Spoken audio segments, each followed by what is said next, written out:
I grew up with my uncle, and he was really a big mentor to me. So I always I wish I understood it better when I was younger, to be perfectly honest with you, but I always understood the importance of tangibles, and particularly gold and silver. And I don't know why it stayed so clearly in my mind, but we were at his house one day, and he said, if anything should happen to me, Aunt Bertie is well taken care of for the rest of her life because of what's in these safes. It really wasn't about gold and silver, because I was also there on Black Monday, and I became a stockbroker in 1986. So that was really the kickoff, the beginning of this current, the current fiat experiment that's dying now. But I was always a big believer in having a portion of your portfolio in physical gold and silver. So when Black Monday happened, and I was a new stockbroker then, I didn't understand how the stock market worked. Even though I went through all the classes and all of that, and I was with Shearson, and I went there because they had the best training program on the street at the time, but they didn't want me to understand the stock market. They wanted me to just sell what they were telling me to sell, right? So because I didn't think that's what people were paying me for, I was doing a lot of treasuries. So on Black Monday, I will never forget that day. It was the best day I could have ever been a stockbroker. And I was living in Florida at the time, and I went out to lunch. It seemed like a normal day to me. And when I came back, it was complete chaos in the office. That was before computers. But there were two big screens. They had two huge rooms where people would congregate and watch. And then the stockbrokers were in the back on their Quotrons. So when I got into the office after lunch, it was sheer chaos. The brokers were literally, not figuratively, literally under their desks. Nobody wanted to take a call. Didn't matter to me. I had been selling treasuries and having people in gold and silver. So, and I happened to have a client that owned a small savings and loan in Crockett, Texas. And he and his friends that were big oil wildcatters and such, they were very, very sophisticated. All I had done for him were treasuries and then calls against the treasuries. We hadn't done any stocks or anything, but all of his friends, nobody could get their brokers on the phone. And so he had me, it's called a squawk box, in the middle of the desk, and everybody was shooting questions at me. It was the best day I could have ever been a broker. Because after that, they taught me, these wildcatters, these very aggressive traders that really understood the markets and the ebbs and flows of the markets, they taught me how to read the technical language of the market. It wasn't Shearson. The training program there lasted 2.5 years. They never taught me how to read the technical language of the markets. Wow. What they taught me was how to sell an intangible. And, that's just the truth of it. So, having said that, I think no matter what, gold and silver have been good money for 5,000-6,000 years.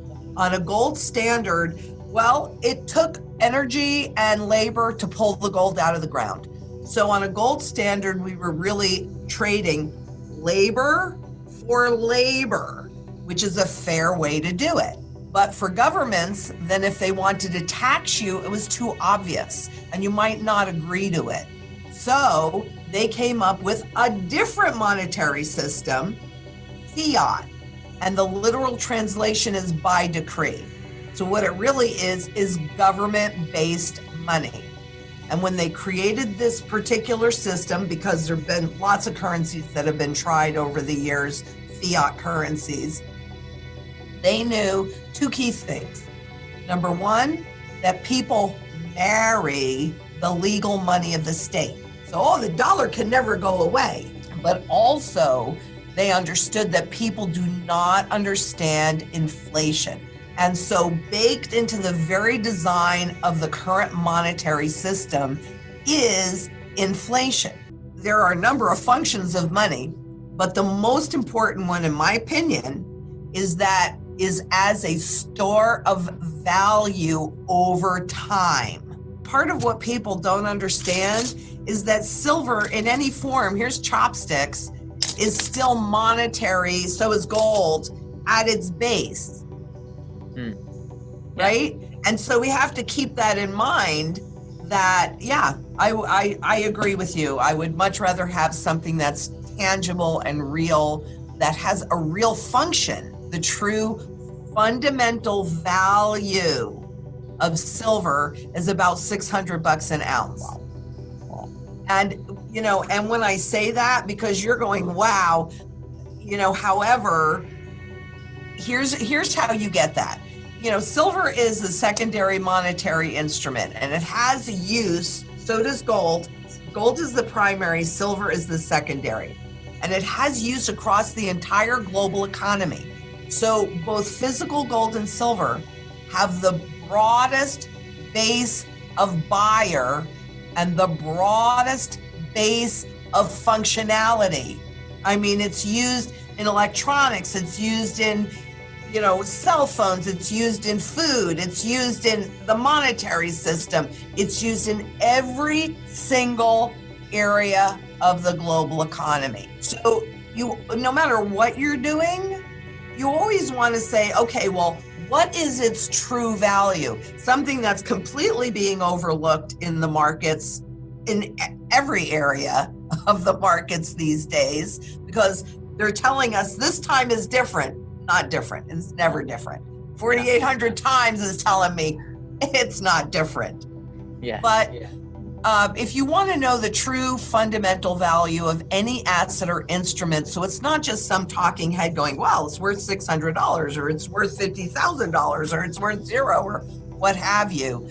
The way that you get it's a little nuanced, but you need to figure out what is the single most important function that asset or that instrument performs for its creators, not what you want it to do, but why was it created to begin with? And then you can look at how history has valued that function, so that you don't have to say, well, what's your price target? That has nothing to do with me, because I'm not going to sell silver. When silver gets to $600 an ounce, I'm going to use these chopsticks to buy real goods. I'm not going to turn them into paper, right? Fiat money that is rapidly losing value.